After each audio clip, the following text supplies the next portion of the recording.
students. Myself, Professor Love Patel from LG Institute of Engineering and Technology, Automobile Engineering Department.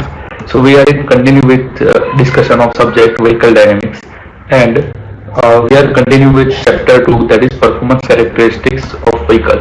So in previous lecture we have studied several parameters like acceleration, braking, different maneuvers, how the friction is going to happen between the tires and road, and how these friction and the other parameters are going to affect my overall acceleration parameters that we have learned already. So in today's lecture we will learn something about the braking or brake factor, also the braking efficiency. So these two are the main factors that we are considering while if we are talking about the braking performance or braking analysis.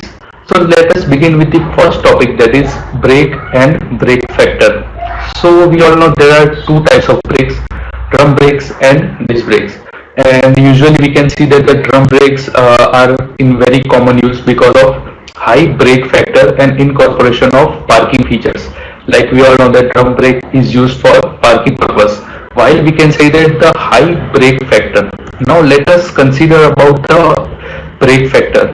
So brake factor is a factor at which the driver can reduce its effort, like it has not applied so much force to that particular pedal. So the cons of that particular brake, that is it has not consistent in torque performance as a disc brake. If we are talking about the disc brake, then it is not consistent if we are talking in terms of torque. So now the lower brake factor of disc brake require higher actuation effort. So as I have said earlier that if I want to apply brake with a lower brake factor of that particular disc, that I need to apply very much force to that particular pedal. Now brake factor, it means to minimize the actuation effort. So we have particular brake factor so that we can minimize the actuation effort. Okay, so for that we have a particular example in which you will find drum brake. Here you can see that the drum has been rotated in clockwise direction. Two lining material is there. Also fixed point has been there. Leading shoe is there. And here you will find several forces, like here you can say NA and NB. So these are the forces that are applied to individual surface of that particular drum brake. And due to that, one or other factor for that particular, that is mu NA and mu NB, these two factors has been considered. While PA, that is the actuation force by the driver, and also pivot point is there, trailing shoe is there, and leading shoe is there. Begin with our analysis, we can see that the overall sigma MP, that is E. Now what do you mean by E? E, we have considered that perpendicular distance from the actuation force to pivot. So that is the distance E, and A, that is the normal force between the lining material, A point and drum. Small n, that is the perpendicular distance from lining friction force to pivot, and small n, that is between the normal force to pivot. Now what we will find? We will find sigma MP, that is E into PA plus M into mu into NA minus M into NA is equal to 0. So this is the basic equation considering from that previous figure. Now we all know that the friction force developed by each brake shoe, that is FA and FB, that is the multiplication of new coefficient of friction, and NA, that is the normal force between the lining point A or B. So now from this equation we can see that the FA by PA, now we are considering these two equations, is equal to mu into E by M minus mu N, and for that particular point B, FB upon PA, that is mu E by M plus mu into N. Now for this reason we have a concept of two leading shoes. Now let us talk about the performance of individual brakes, like if I am talking about drum brake and disc brake.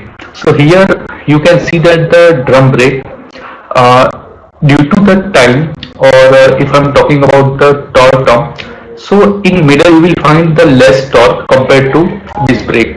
That is because of the temperature fade. If I am applying the brake to drum brake, what will happen due to the temperature rate? The torque is going to be reduced. While in this brake, the torque is about constant.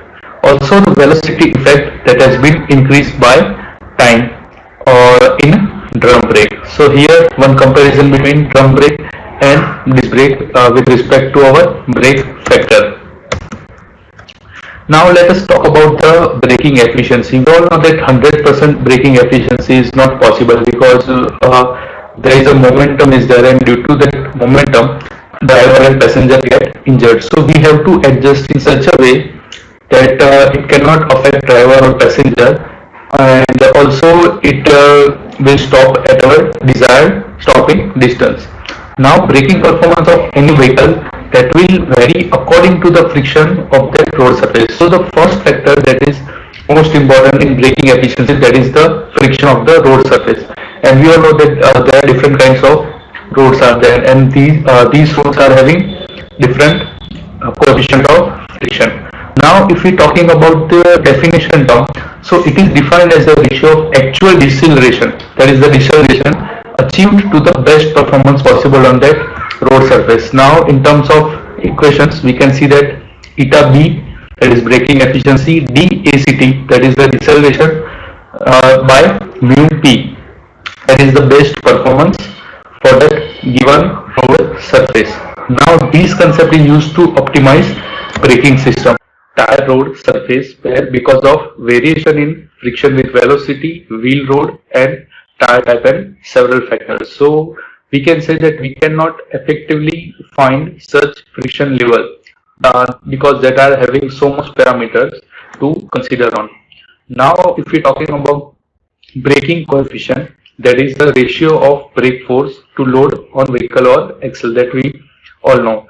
Now it is a very useful term for evaluating braking performance, and for multiple axles braking coefficients can be determined individually.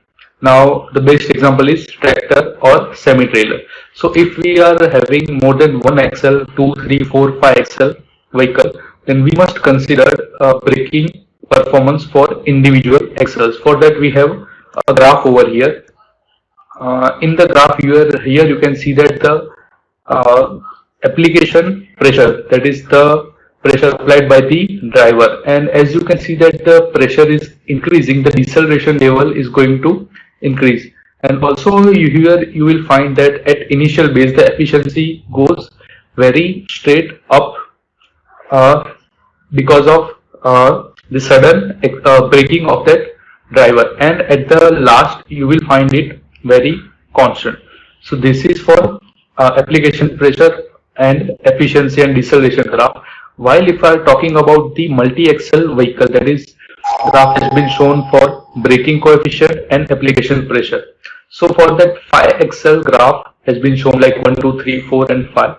So for that braking coefficient for the first axle, that is less compared to braking axle with braking coefficient with respect to axle number 5.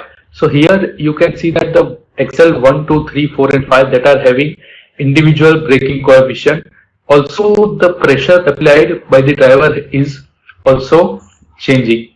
So now this is all about braking efficiency and braking factor. Thank you.